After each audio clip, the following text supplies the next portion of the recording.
idea for these questions came from the activity we did the other day, where there are the different topics, and we all went around and wrote questions on them, particularly the broader ones, like what is a robot? You know, what does it mean to be a human? What is, you know, stuff like that. Those are just ones that I remember.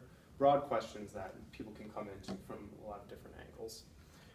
From the question phase, we then go on to design.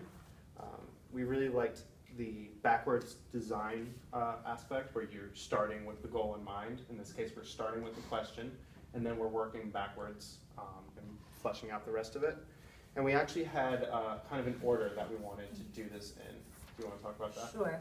So as we design, we talked about doing interconnected groups. So breaking off into groups that would have, you know, someone from each, you know, bits, gears, and cells. That's us. And academics. That's the other one, and academics, right? Kind of breaking off into separate groups and taking that question and then looking at it from the lens together. And so those, and coming up with ideas for projects. It's basically, we want to do projects. That's what we want to design. So designing project ideas on that question in the separate groups. And then after we're in the groups, we come back together, and then we would do homogeneous groups. And we would look at them, you can talk more about the modules, but then we could do, we would all get together and kind of share out, this is what we came up with that question. And then kind of agree on, by consensus, which one of these, or a combination of these projects do we want to attack. Mm-hmm. And then, right, and so what that looks like in a little bit more detail is that you have the mixed groups that go out and they come up with these ideas for projects, and you know, we come back in a big group and we talk about them, come to a consensus, and then the bits, gears, and cells and the academics are all going to break back off into their own like homogenous group. You know, so I would be with Dana, cells team would be together, academic team would be together, gears would be together, and they're going to flesh out the framework that has been created around this question by the interconnected groups, and that we've come to a consensus on.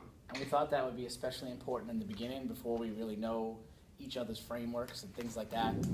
You know, the first exploratory, I'm not going to know all the cells frameworks or the academic frameworks. And we picture this kind of, you know, becoming less prominent in the cognitory in the following years when we're very familiar. But one of the things we talked about was, you know, the time to do this is kind of narrow. So let's have people focus on what they know really well and then bring it back to the group. Mm-hmm. And then as time comes, we kind of spread that approach out. right, so our dream is that we're breaking off into these homogeneous groups now just because we're in a time crunch and we have to get this done. But maybe when we're designing sophomore curriculum, we're like, oh, okay, we've learned so much about each other, we don't have to necessarily do the homogeneous group step. But we felt like for exploratory right now, that is probably the best way, most efficient way to get the work done. And what these, what these homogeneous groups are kind of doing is they're creating like the cells module or the bits module of the larger project. And these are modules that don't necessarily have to be in an order. It's not like you have to do the bits before you move on to the cells, before you move on to the gears. It's like we've talked about before, different lenses into the same project. And so a student might be naturally inclined to start with cells. Maybe that's something that is a strength for them. And they can go do that. And once they're done with the cells module, they still have bits and gears to kind of round out the rest of the experience for them.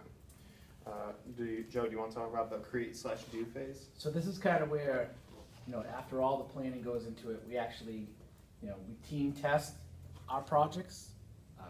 You know, it says team tested, student approved. I think that you know, while we might have borrowed that from another popular product, I think a lot of that, you know, it's good.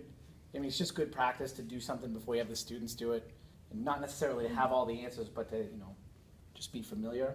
And then when the students are doing the project, yeah, we thought that using either a combination, teaching scientific method, engineering method, and the Lemelson, the invention method, all of those which are very similar, but kind of giving students choice of which way they want to attack that, because we figured that they're all really getting to the same thing, but it's the nomenclature, and some words are going to speak to students differently. So if we were able to teach all of that, they can kind of use whatever works for them.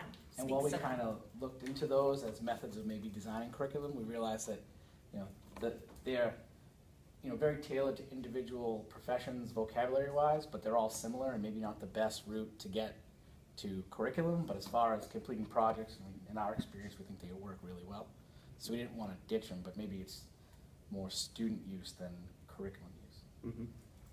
And then, as you can see here, I'm going to say the next step is reflecting, but that's a little inaccurate because we believe that reflecting shouldn't be something that is reserved for the end of a process or the end of a project. It's something that can be ongoing, but we also don't want to kind of overkill it with the reflecting. If students are reflecting after each and every step, the idea is that they can probably become a little burned out with like always reflecting, like, all right, reflect on the idea that you had. Now reflect on the process you used. Now reflect on the other group's presentation. And by the time they get to the end of it, it's like, I'm sick of reflecting, okay? So we said that it can happen like throughout this create-do process. I'm trying to read backwards. Share at end. We think that it is important for there to be kind of like a presentation at the end of it, whether that's like, in music I always think of like a performance, like you've practiced and you've learned stuff. Now there's some sort of performance aspect to it, and that looks different for each of the other fields. And as far as the curriculum development goes, we felt like reflecting is really important. And as you go through the exploratory process, we're going to be reflecting and making changes. But again, to not bog us down with reflection, we kind of felt like we can reflect individually as we're going through the process once we decide on our process, but then at the end, as curriculum teams, share out what our reflections are. And while we kind of thought, that the community model, we thought there was a lot of good in it, but to make that kind of the basis of your whole process, we thought with 13 people doing something that one person used to do, adding more community, we thought, well, while it's good to have real-world community projects, having another voice in, we thought might have been a little much. But we're hoping that as we develop curriculum, it connects to every step. Mm-hmm. Yeah, it's always our intention to have these projects and these questions be relevant to the community around us, but as for specifically going for that, especially the community service learning style, we felt it was a little too bent on like always having someone from the community involved like every single time. Especially as a regional school, you got to make sure that all the communities are represented evenly. Mm-hmm. And if we could, for instance, if you couldn't find somebody to represent Methuen, say, what do you do if there's no community member that steps forward? Screw Methuen. Oh, sorry. What'd you say? Nothing. No. Methuen. Oh, screw Methuen. Reclaiming my time. Yes. All right, so we got Yay. 27 seconds. Is there any?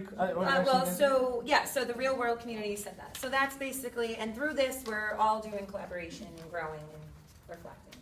And shit like that. Yeah. You can just go ahead and delete that.